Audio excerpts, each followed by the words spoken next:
Olá, muito boa noite. Sejam todos muito bem-vindos a mais uma edição do nosso Agro em Foco TV Digital. E nesta noite você vai ver. Em Campo Alegre, de Goiás, em Goiás, a importância de se construir um perfil de solo produtivo e a contribuição do sistema Santa Fé nesse processo. Eu converso com o consultor Carlos Cogo. Vamos falar do mercado de milho, soja e o boom das cotações. Em Novo Horizonte, São Paulo, fomos conferir como a soja precoce pode ser a melhor opção na reforma da cana. E ainda uma entrevista com o Eduardo Leão, diretor executivo da Única, sobre o setor sucroenergético e os vencedores do desafio de gigantes. É agora no Agro em Foco TV Digital.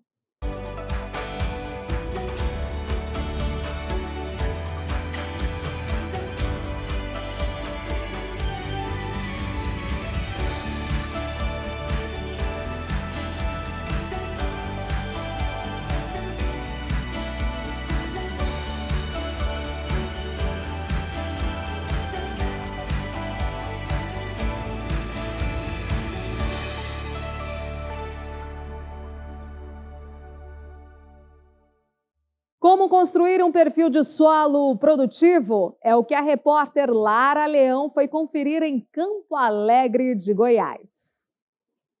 Um solo fértil fornece nutrientes para o crescimento das plantas, deixando elas sadias e com maior resistência. Então, a fertilidade do solo ela pode ser entendida sob três aspectos principais, que seria corrigir a acidez superficial ou manter essa acidez corrigida.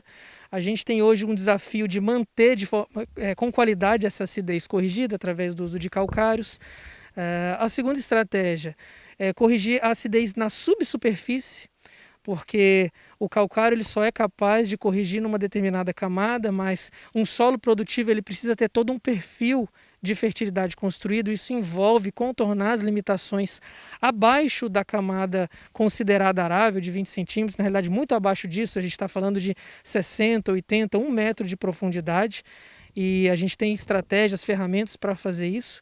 E também os nutrientes, fósforo e potássio, que são nutrientes clássicos, né? Mas que precisam de uma nova atenção, dados os novos potenciais produtivos que a gente tem hoje em dia, dado o novo cenário de sistema de produção, que é frequentemente com mais do que uma safra por ano, também exigem novos índices de fertilidade. O produtor deve estar sempre atento ao manejo de solo e qualquer descuido pode acarretar em baixa produtividade. Só o uso de adubos não é o suficiente. É preciso evitar uso excessivo de adubo químico, acidez, erosão do solo e volatização de nutrientes e compactação do solo, além de outros. Grande aliado da fertilização de solo é o sistema Santa Fé, uma tecnologia que permite o uso intensivo de áreas agrícolas na região de Cerrado, com redução dos custos de produção. Ele consiste no plantio de duas culturas, né?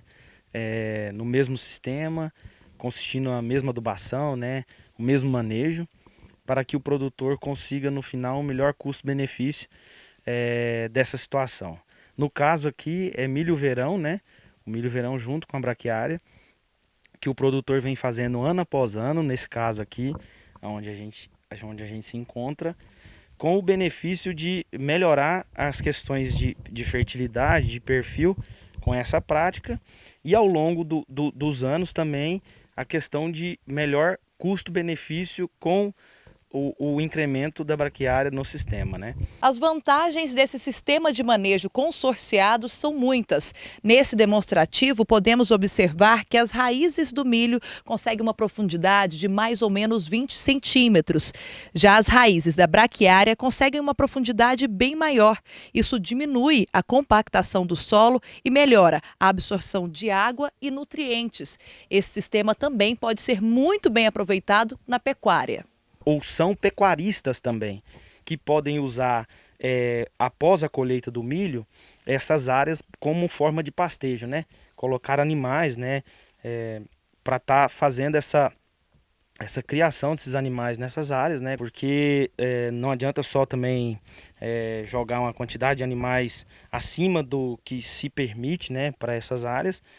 que podem ocasionar também alguns problemas inerentes a isso. Mas se fazendo de maneira correta, bem assessorada, o boi safrinha, no caso do milho verão com a braquiária, seria uma excelente opção e uma das principais características para o agricultor e também pecuarista para ter uma rentabilidade pós-colheita do milho junto com a braquiária. Esse sistema não altera o cronograma de atividades do produtor, é de baixo custo e não exige equipamentos especiais para sua implantação. Muitos desafios foram superados, mas a agricultura ela impõe sempre novos desafios. O produtor hoje ele precisa tomar decisões com enfoque em 3 aspectos principais: alcançar sempre melhores produtividades, com economicidade, tem que ser rentável economicamente e que garante estabilidade do processo produtivo.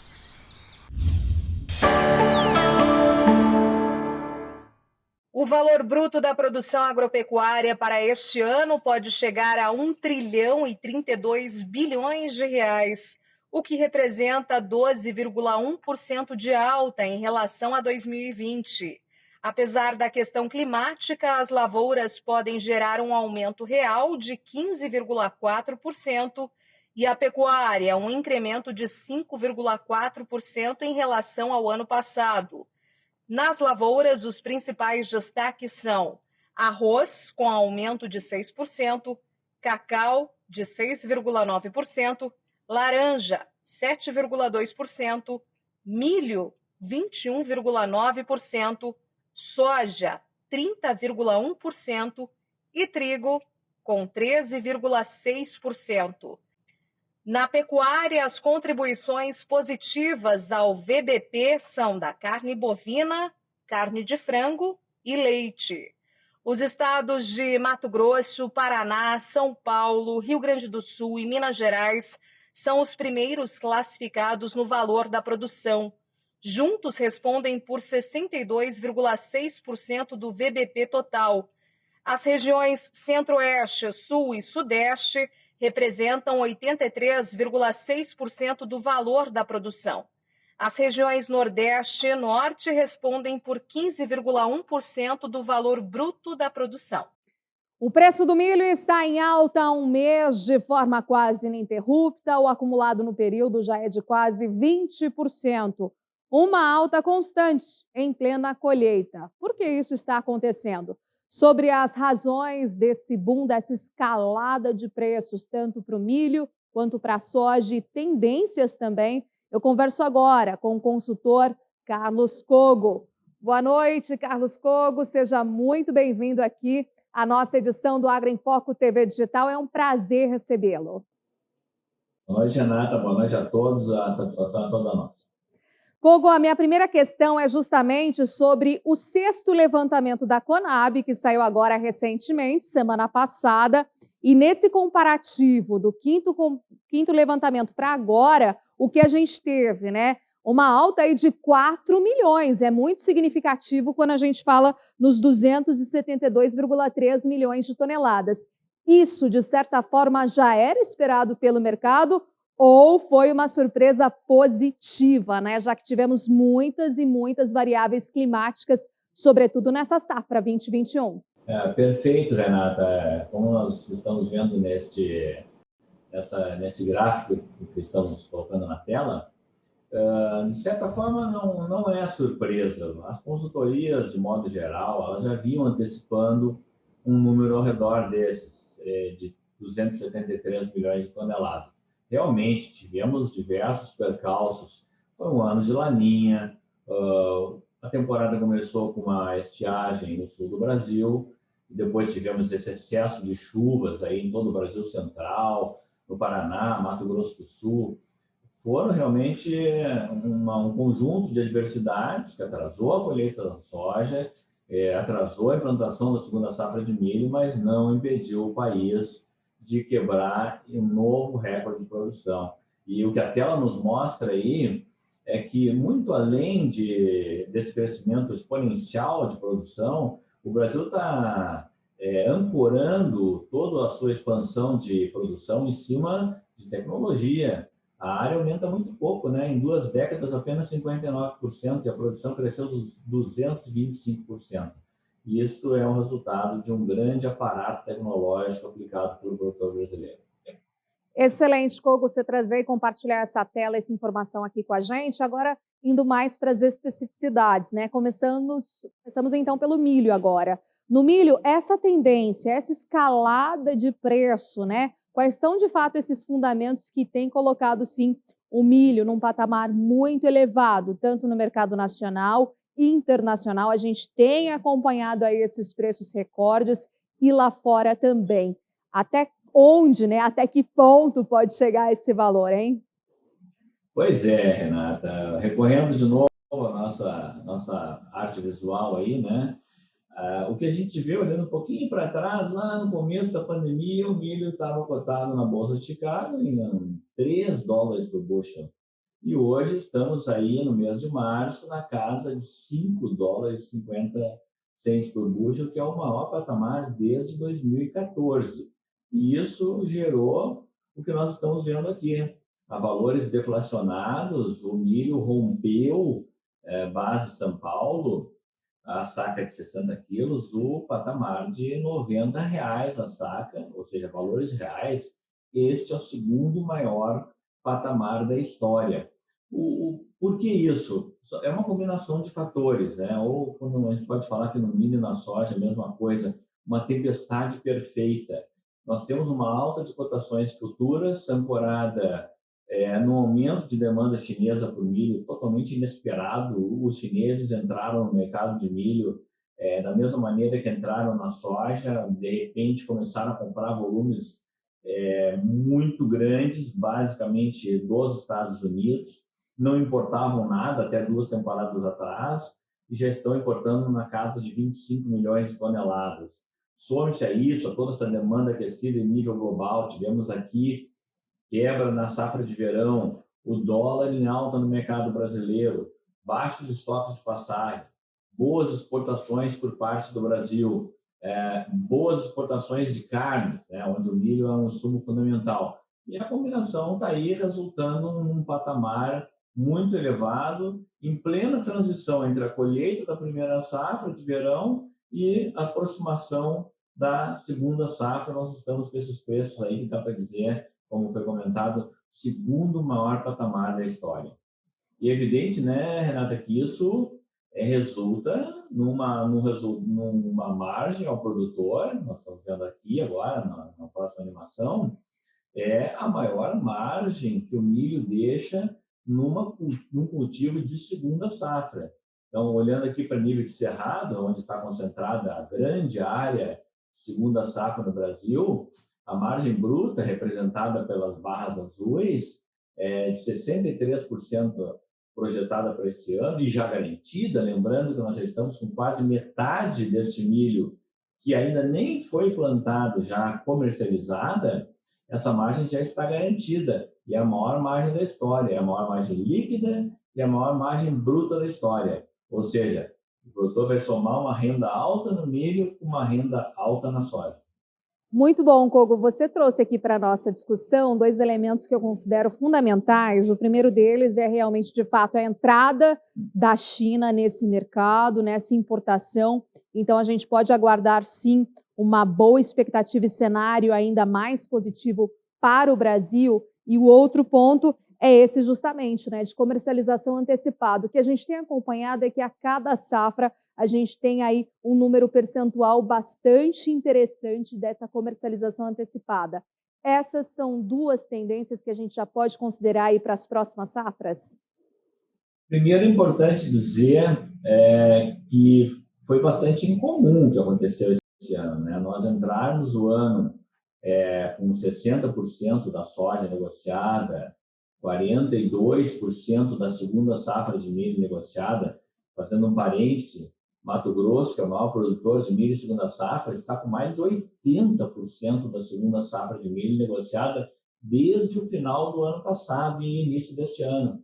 É uma coisa bastante incomum, mas tudo indica realmente que passará a se tornar uma coisa bastante comum à medida que o crédito rural, oriundo de fontes de recursos públicos, ele está escasseando. Hoje o governo fornece para cada real que o setor demanda para custear plantio, compra de insumos, o setor público fornece apenas 25 centavos de real, uma quarta parte. Então, a venda antecipada por mecanismos de troca, o chamado barter, ou até mesmo fixação, hedge, e fazer a compra do produto, do insumo antecipadamente, tudo isso foi muito forte esse ano, muito acima de qualquer expectativa. Você veja, estamos aqui ainda no mês de março, já temos aí praticamente 60% dos fertilizantes comercializados e quase 40% do crop protection, do pacote de defensivos, também já negociados, já comprados, já adquiridos pelos produtores. Isso tudo dá para dizer que é incomum, é um ano atípico, mas é uma coisa que vai ficar bastante familiar daqui para frente. China também mais forte no mercado milho, tendência é essa? A tendência é essa, porque a China, no momento em que ela perdeu a autossuficiência, tanto na soja quanto no milho, e o fato de não ter mais áreas agricultáveis para expandir a produção, ela, no primeiro momento, ela foi ao mercado e se tornou o maior importador de soja do mundo, hoje comprando aí mais de 100 milhões de toneladas. Mas tudo está indicando que no milho vai acontecer a mesma coisa. As projeções para a próxima década é que até o final desses 10 anos, aí, até 2030, nós vamos ver a China importando alguma coisa ao redor de 65 a 70 milhões de toneladas. Então, a China passa a ser no milho também um player tão importante na formação de preços como ela está sendo até hoje na soja. E uma coisa interessante também que a gente deveria destacar, o Brasil ainda não está habilitado a exportar milho para o mercado chinês. Está numa articulação próxima aí de abertura para o mercado? O que você tem sentido? Qual que é o termômetro pessoal como consultor que você tem sentido, Kogo? Bem encaminhado, o tema está muito bem tocado pela ministra Tereza Cristina e por toda a assessoria, por todo o Ministério da Agricultura. Os documentos estão todos entregues já ao governo chinês, uma boa negociação aqui com o adido agrícola do Ministério da Agricultura com o embaixador chinês e com a comitiva chinesa. Tudo muito bem encaminhado. Tudo indica que ainda neste ano de 2021 nós vamos exportar uma parte da segunda safra de milho para o mercado chinês. Excelente manchete que você traz aqui para a nossa audiência, muito bom. E agora indo para a especificidade aí da soja, né? A gente, claro, faz sempre esse comparativo. A soja, sim, que teve um momento bastante especial e interessante ao fato que a gente tem uma colheita bastante atrasada, atrasa o plantio da segunda safra, o que isso de fato tem impactado nos preços, nos negócios, Kogo? Tem impactado de forma a gerar uma pressão altista sobre os preços. Nós temos, embora a gente tenha passado esse início de ano com os prêmios negativos nos portos, porque você está concentrando agora todos os embarques neste mês de março e abril. Geralmente o Brasil já começa a embarcar soja posterior desde o final de dezembro, início de janeiro. Isso não aconteceu. Nós não exportamos praticamente nada de soja em janeiro, pouca soja para parâmetros brasileiros no mês de fevereiro, e agora, no mês de março, sim, a gente já está com o prêmio negativo no porto em função do grande volume de cargas que estão sendo destinadas aos terminais portuários. Mas o resultado está aí na tela, né? A gente está, de novo, cravando um novo recorde nominal e real para o preço da soja, cotado acima de R$ 170 a saca FOB interior do Paraná, valores deflacionados, significa que este é o maior preço da história, tanto em valores nominais como em valores reais. Agora, Renata, uma coisa importante para trazer uma diferença entre este ano e o ano que passou. O ano que passou, se a gente observar, também teve preços muito altos. Nós terminamos o ano com preços na casa de 170, alguns negócios até mesmo a R$ 180 para a soja. Porém, este ano, nós já estamos iniciando a temporada com níveis de preços iguais ao que terminamos no ano passado.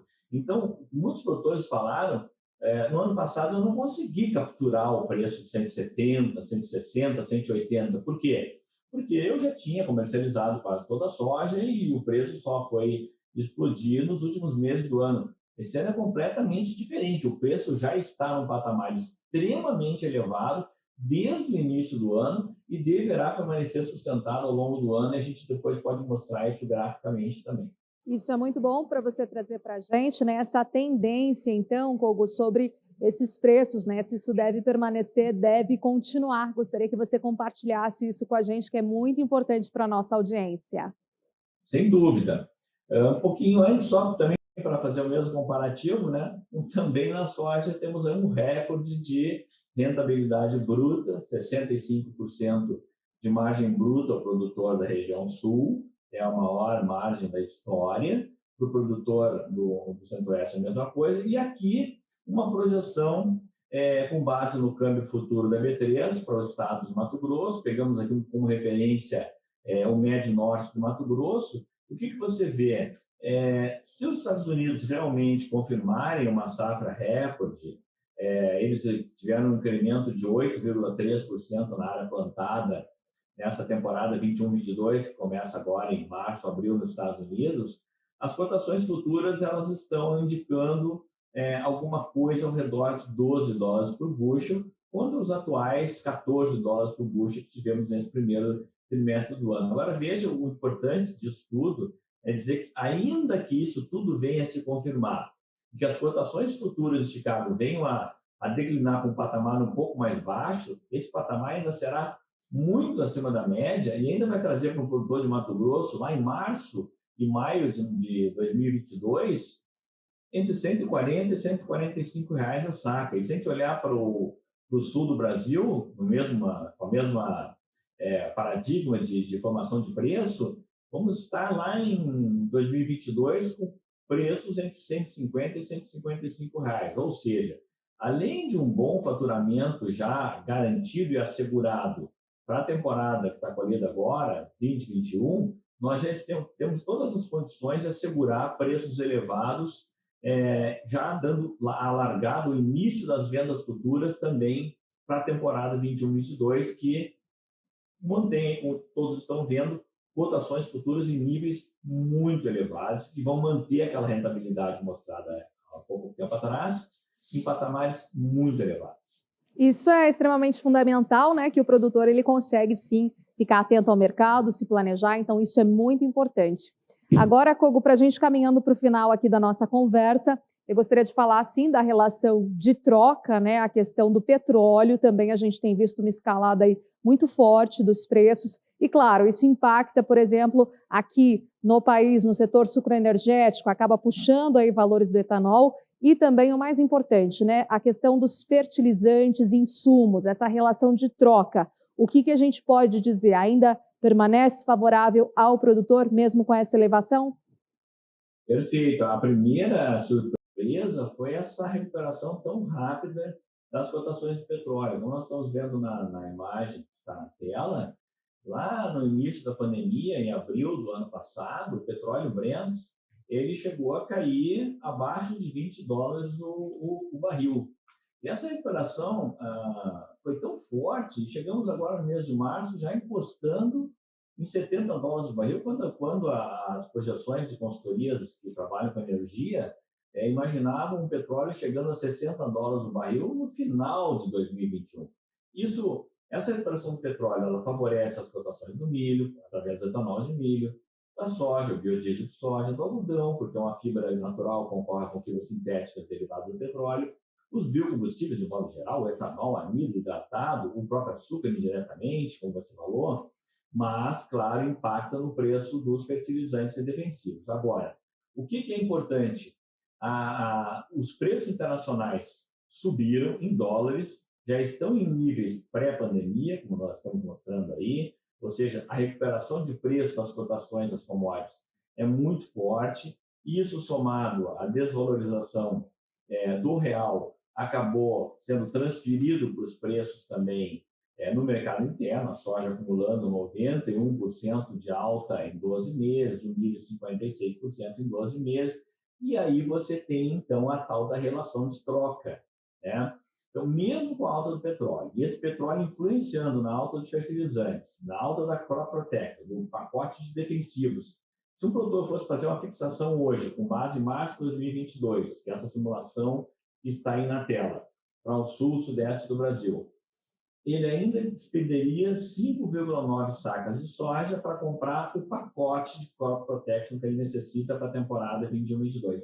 Praticamente dentro da média histórica, muito parecido com o ano passado, ou seja, o poder de compra do produtor está assegurado. E o mesmo raciocínio vale para fertilizantes, fazendo a mesma posição, vendendo soja para entrega em março de 2022 e fazendo a compra através de troca, barter, etc., agora, em março de 2021, ele vai despender 5,3 sacas de soja para comprar o pacote de fertilizantes que ele necessita. Um pouquinho acima do que ele precisou no passado, mas dentro da média histórica. Ou seja, o poder de compra do produtor está garantido em função exatamente da alta dos preços em reais. Muito bom, Kogo. Muitíssimo obrigada aí por toda a análise, né, bastante específica em cada dado, em cada detalhe, dividindo aí toda a sua contribuição, conhecimento aqui com a nossa audiência. Claro, a gente espera tê-lo aqui em várias outras oportunidades. Viu? Uma ótima noite. Obrigada. Para você também, será uma satisfação retornar. Um abraço a todos. Muito obrigada. Como o desafio de gigantes estimula o agricultor a buscar recordes de produtividade e garantir os melhores resultados? É daqui a pouco, no próximo bloco.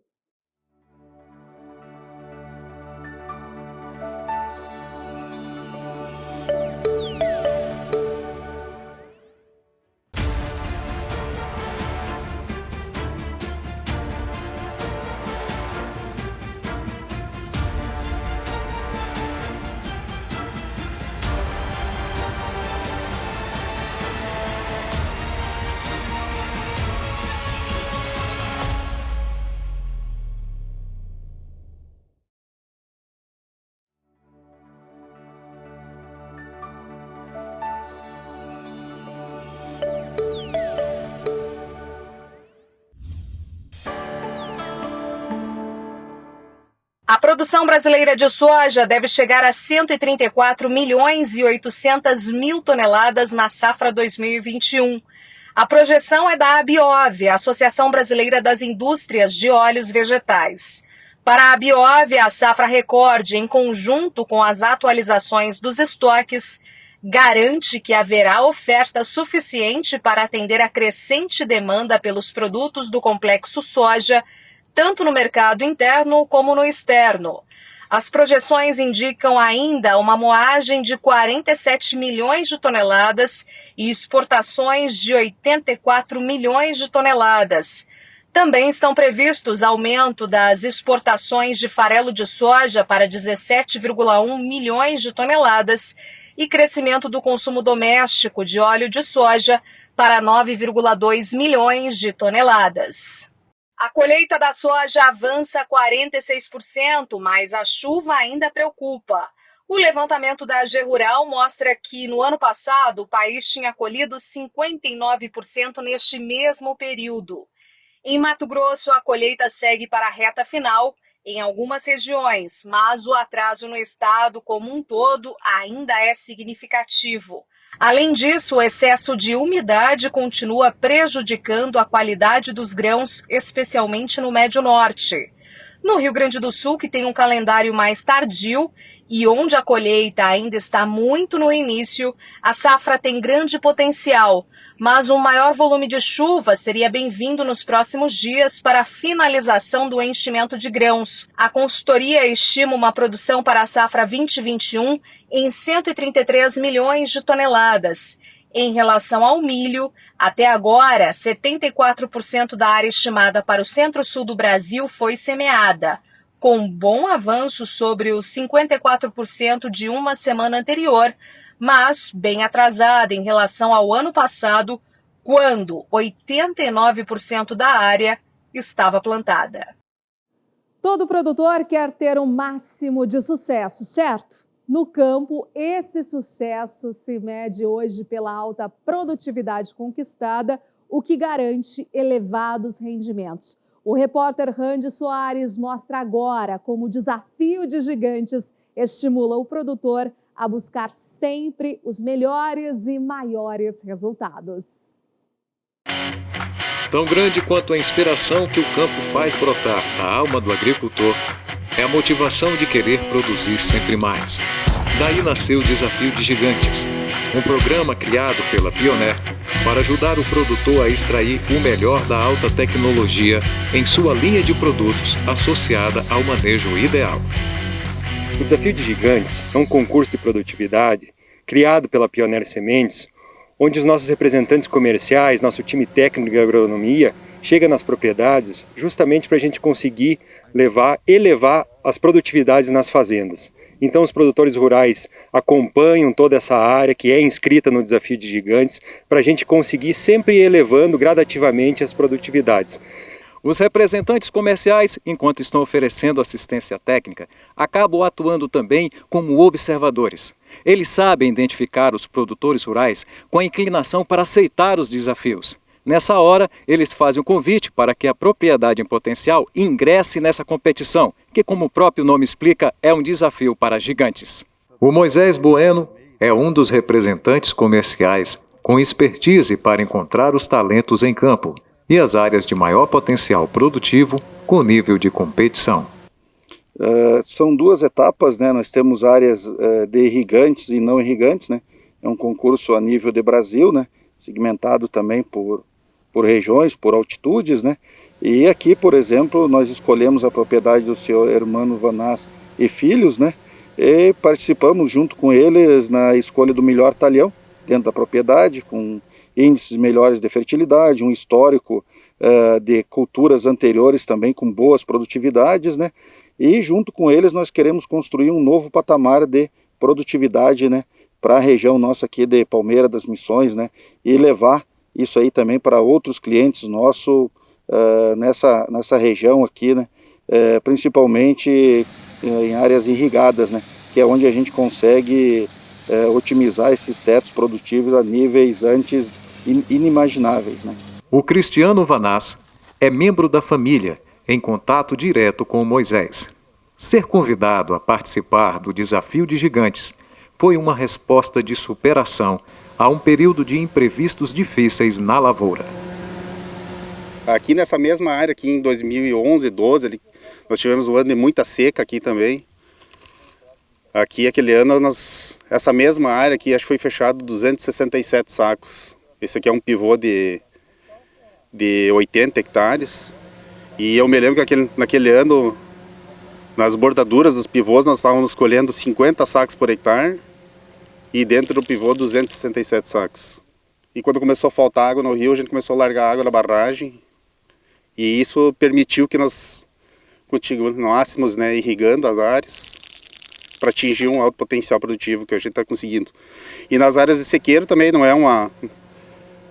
A gente está conseguindo produtividades aí de em torno de 100 a 130 sacos aí, mas tem pessoal aí que teve que rolar essas áreas, né? Então é uma grande satisfação, só por poder estar colhendo, né?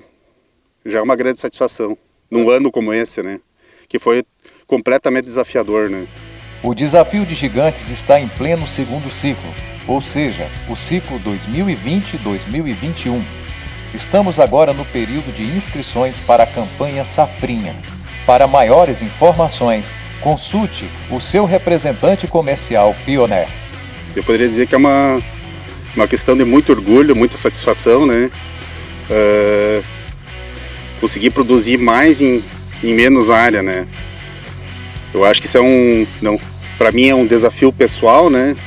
Nem é uma questão de estar desafiando outras pessoas, é um desafio pessoal, né? Saber que eu posso superar os meus próprios limites, né? Superar os próprios limites, com certeza, isso dá uma satisfação pessoal enorme. É o que sentiram os vencedores do Desafio de Gigantes do ciclo 2019-2020. Vamos conferir agora quem são os vencedores. Vencedores da campanha Verão 2019, categoria não irrigada, da área comercial Sul, Helmut Eleis, da Leste, João Masatsuki Hashia, Da Centro-Norte, Eduardo Francisco Rocha. Na categoria de área irrigada, o vencedor Brasil foi Marcos Agenor Begro. Campanha Safrinha 2020. Na categoria não irrigada, da área Oeste 1, Odir José Mazardo. Da Centro-Norte, Edson Nedopetowski. Da área Sul, Steven Aigis Eugesma. Da Leste, Jairo Neviton Dias. E da Oeste 2, Sérgio Yoshinori Watanabe. Na categoria irrigada, o vencedor Brasil foi Oli Antônio Fiorese.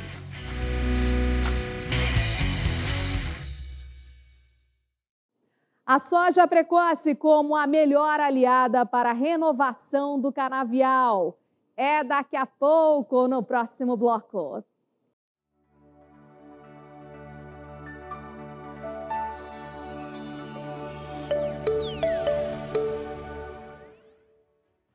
Quem foi o primeiro agricultor que plantou uma semente e fez o nosso mundo crescer? Foi assim que nasceu o progresso. Porque alguém descobriu como cultivar um pouco de milho, trigo, arroz, e a humanidade descobriu que poderia cultivar tudo. Nossa população está crescendo, nossos recursos naturais estão diminuindo e o clima do nosso planeta está mudando. Por isso, a agricultura também precisa mudar. Com ferramentas mais inteligentes, práticas sustentáveis e aumento na produtividade, a agricultura faz o mundo progredir e o mundo está retribuindo.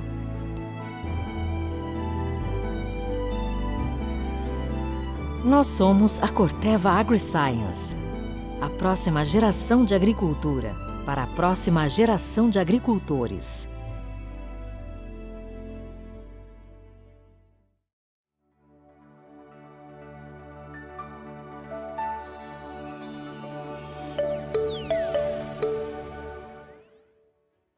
A renovação do canavial é essencial para garantir um solo produtivo. E a soja precoce pode ser uma grande parceira para manter a fertilidade. É o que o repórter Randy Soares foi conferir em Novo Horizonte, no interior de São Paulo. A soja vem ganhando espaço na agricultura paulista. De acordo com o Instituto de Economia Agrícola e da Coordenadoria de Desenvolvimento Rural Sustentável, neste ano safra, observa-se crescimento de área de 8% com a cultura, alcançando 1,2 milhão de hectares. A opção, feita em área própria do produtor de cana, ou com a parceria em outras áreas canavieiras, gera receita adicional e incrementa a nutrição do solo. Nós podemos citar dois benefícios, os agronômicos e os econômicos. Os agronômicos vão desde uma melhor fixação de nitrogênio no solo, melhor estruturação do solo, até um melhor manejo de plantas daninhas e pragas e doenças. Os econômicos é a renda extra que essa cultura intervalar proporciona para o produtor. Um tempo em que essa terra ficaria parada aguardando o plantio de cana, nós temos a possibilidade de fazer o plantio de soja, que é uma planta de ciclo curto, e gerar uma renda onde não existiria para o produtor de cana.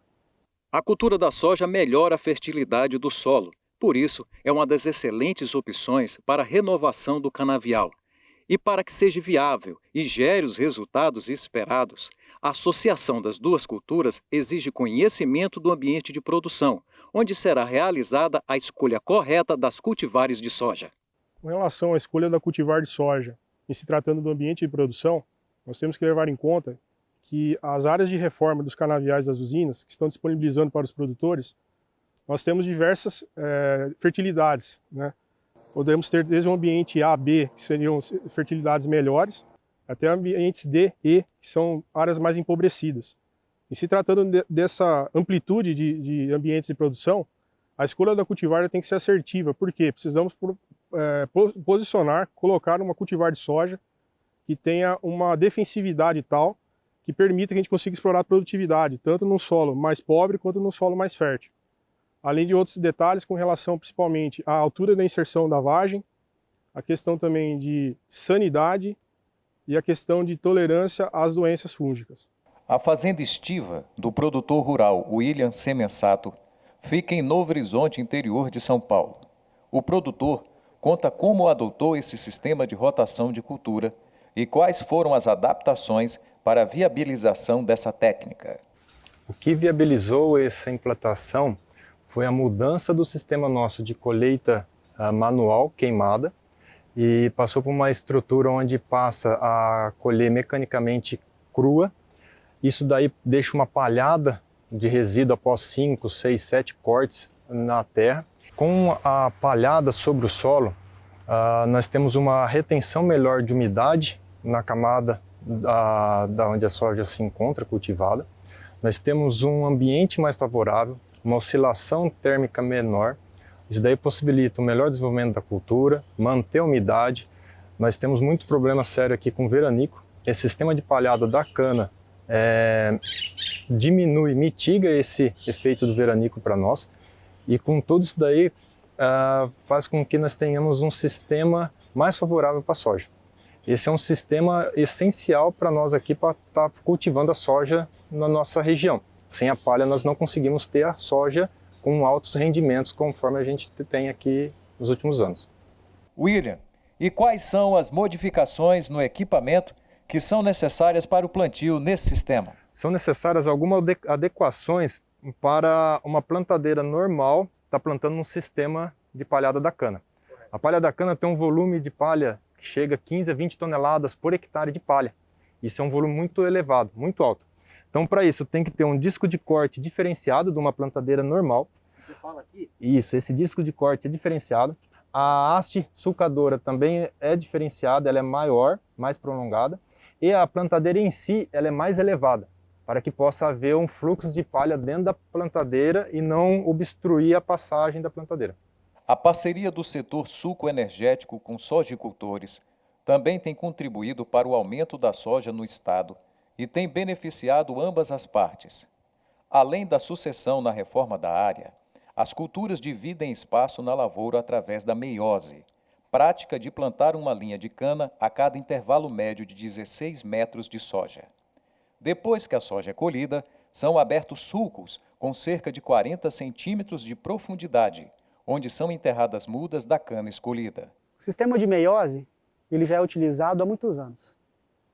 Com o passar do tempo, as boas práticas agrícolas que vêm crescendo ano a ano no setor sucroenergético, ele tem retomado e esse sistema vem sendo amplamente utilizado nos últimos 5 anos, devido às boas práticas culturais que ele traz para a cultura. A aceitação de ambos os lados, das usinas e fornecedores, como para os produtores de soja, de maneira geral é muito positiva, porque além de ter uma renda extra em um período de entre-safra de cana, nós também temos um manejo agronômico excelente para ambas as culturas. Toda leguminosa tem a capacidade de fixar nitrogênio do ar no solo. E isso é um benefício que o sistema meiose traz para o produtor de cana. Porque essa porcentagem de nitrogênio fixada no solo pode trazer um benefício econômico, né? É um benefício agronômico, porque a gente aumenta a quantidade de N disponível no solo para a cultura subsequente, e também é um benefício econômico, porque pode até diminuir a quantidade de N na adubação que vai ser realizada na cana-de-açúcar.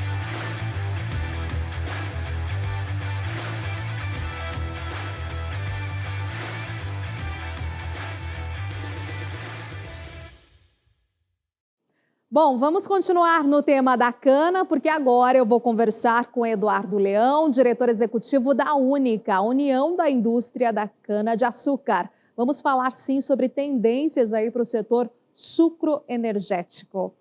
Oi, Eduardo, boa noite, seja bem-vindo aqui ao nosso programa. É um prazer ter a presença da Única aqui no nosso Agro em Foco TV Digital. Boa noite, Renata, é um prazer estar com você novamente. Bom, Eduardo, a minha primeira questão diz respeito já a essa próxima safra, né? A gente tem aí início de safra em abril, oficialmente. Qual é a tendência, né? O que a gente tem visto no mercado e observado é que é uma safra mais açucareira que a gente acompanhou no mix devido a toda a questão do mercado internacional essa tendência ela continua? Qual que é o perfil? Renata, a expectativa é que essa próxima safra continue uma safra bastante bastante açucareira, né? Nós temos uma situação de produção e produtividade um pouco mais baixa do que essa safra que está terminando agora no mês de março, né? Isso se deve principalmente à seca que ocorreu no ano passado, que favoreceu a safra atual, mas que deve, como consequência, causar uma redução tanto na safra da cana-de-açúcar em toneladas, como também em relação à concentração de sacarose na cana-de-açúcar. Então, nós esperamos aí uma safra um pouco menor, tanto em volume quanto em qualidade, porém, do ponto de vista de mercado, nós temos uma expectativa ainda muito positiva, né? O açúcar, nós devemos ter um déficit mundial, o que deve manter os preços do açúcar bastante favoráveis, associado à desvalorização cambial, né? Que isso se reflete em mais reais para o produtor brasileiro, como também esperamos preços também mais atrativos no mercado de etanol. Nós estamos com preços bastante favoráveis no petróleo no mercado internacional. Desde o início da pandemia não víamos preços nos níveis de $70, como nós estamos vendo agora o barril. Então, isso deve manter os preços aquecidos, né? Porém, a demanda por açúcar vai continuar muito alta, por conta principalmente desse déficit global. Isso vai favorecer, então, o estímulo à maior produção de açúcar em detrimento do etanol. Perfeito. Bom, agora entendendo um pouco, né, da agenda internacional, que eu acho fundamental a gente colocar aqui na nossa conversa, que é, claro, posse de Biden, a gente tem um novo governo desenhado, a gente tem uma Europa bastante interessada também nessa promoção da sustentabilidade, e a gente tem um setor sucroenergético que traz, de fato, aí muitas respostas interessantes a tudo isso, né? Como é que você enxerga agora o poder mesmo, de fato, desse setor? Lembrando que a gente tem em novembro, né, em Glasgow, por exemplo, aí a COP. Então, como é que vem essa participação brasileira na geografia, na geopolítica mundial, Eduardo?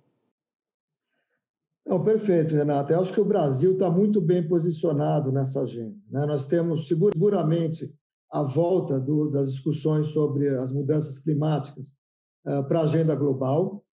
A vitória do Biden fortalece essa agenda, mas temos que lembrar que, principalmente na Europa e na Ásia, hoje há uma discussão muito grande em relação a como reduzir emissões, né? Hoje nós temos, por exemplo, a China como sendo o maior emissor de gases de efeito estufa, nós temos a Índia como o quarto maior produtor, o quarto maior emissor.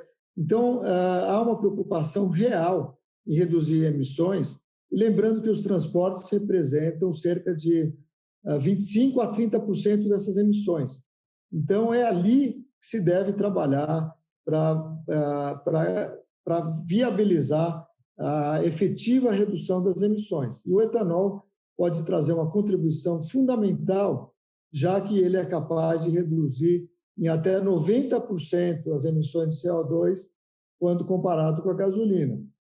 Mas eu lembro que o etanol ele contribui não só para a redução de gases de efeito estufa, né, que impacta diretamente o aquecimento global, mas também reduz a poluição das grandes cidades, que são problemas hoje, é um problema seríssimo em todas as grandes cidades da Ásia, particularmente, né? Haja visto a situação das grandes cidades chinesas, das grandes cidades da Índia, e o etanol também é capaz de reduzir substancialmente a emissão de material particulado, que é o grande responsável por doenças cardiovasculares, doenças respiratórias, nessas grandes cidades que têm alto nível de poluição. Então, o etanol ele está muito bem posicionado para endereçar os grandes desafios desse século: mudanças climáticas, poluição nas grandes cidades e também a redução da dependência do petróleo importado.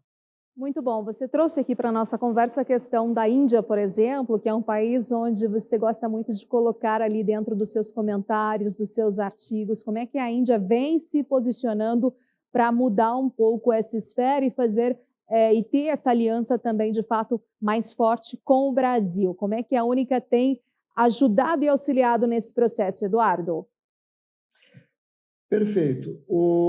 A Índia ela tem um benefício adicional na produção de etanol, porque ela tem tido aí superávites de açúcar extremamente elevados. Isso tem causado aí um custo fiscal para o país muito grande. Por quê? Porque hoje, no país, há cerca de 50 milhões de produtores de cana-de-açúcar. Se você for pensar em termos de população total, uma família com 4 pessoas, nós estamos falando aí a população brasileira, que depende hoje da cana-de-açúcar lá na Índia. Então, eles têm um mecanismo hoje para apoiar esses produtores que requer subsídios muito elevados. E, ao fazer isso, o que acontece? Gera excedentes de açúcar, eles têm que dar mais subsídios para exportar esse açúcar, que é muito pouco competitivo no mercado internacional, e vai gerando isso um círculo vicioso. E cada vez o governo indiano tem que dar mais subsídios. Pra você ter uma ideia, o programa hoje de apoio é da ordem de $1 bilhão. Então, o etanol, além de todos os benefícios que a gente já falou, de redução de emissões, de diminuição da poluição nas grandes cidades, ele também será uma importante alternativa para escoar esses excedentes que eles têm hoje de açúcar, que é como o Brasil faz. Então, o Brasil, quando tem uma situação de preços mais baixos no açúcar, pode produzir mais etanol e vice-versa. Isso pode ser uma solução de mercado para a Índia, segurando esses 50 milhões de produtores no campo, na zona rural, e, ao mesmo tempo, oferecer uma solução de mercado sustentável, com menos ônus para o tesouro indiano. Então, é uma alternativa de ganha-ganha para a Índia. Muito bom. Agora, para a gente, fechando aqui a nossa conversa, não poderia deixar de citar essa grande expressão que vem acontecendo no centro-oeste do país sobre o etanol de milho. Como é que vocês vêm observando toda essa tendência, né? E essa, digamos assim, liquidez, o que vem acontecendo com o mercado é muito positivo, não? Perfeito. Essa é uma tendência que nós já observamos aí nos últimos anos, né? Um movimento que faz todo sentido econômico, né? Já que o Centro-Oeste precisa agregar valor aos seus superávites de produção de milho, né? E essa é uma forma muito inteligente de fazer. Isso permite que nós tenhamos aí um aumento na produção de etanol para atender uma demanda crescente que nós vamos ter no Brasil a partir do programa RenovaBio, que começou no ano passado, que vai demandar volumes cada vez maiores de consumo de etanol no país. E o etanol de milho seguramente vai complementar essa demanda. Hoje ele já representa aí cerca de 10% da produção total. Há uma estimativa de que essa produção cresça exponencialmente nos próximos anos. Nós estamos falando possivelmente em 3, 4 vezes aí nos próximos 7, 8 anos. Isso é muito positivo. É um etanol muito sustentável. Boa parte dessa produção é feita em consórcio com a cana-de-açúcar, eles chamam de usinas flex, e faz com que as usinas também sejam otimizadas, elas possam rodar o ano inteiro, parte do período com cana, parte do período com milho. Então, faz todo sentido. Acho que é uma lógica que o Brasil demorou a enxergar, e a gente espera que realmente essa tendência se consolide cada vez mais. Muito obrigada, Eduardo Leão, a todos da Única, por estarem aqui com a gente, então, nessa edição do Agro em Foco TV Digital. Uma excelente noite para você e até uma próxima oportunidade. Obrigada. Nós que agradecemos e sempre à disposição, Renata. Um abraço a todos. Obrigada. Chegamos ao fim de mais uma edição do Agro em Foco TV Digital. Lembrando que você também pode acompanhar o programa nas nossas redes sociais. Então, você já sabe, temos um encontro marcado todas as quintas-feiras, às 7 horas da noite, aqui no YouTube, no canal da Pioneer Sementes. Uma excelente noite para todos vocês. Até a próxima semana. Tchau!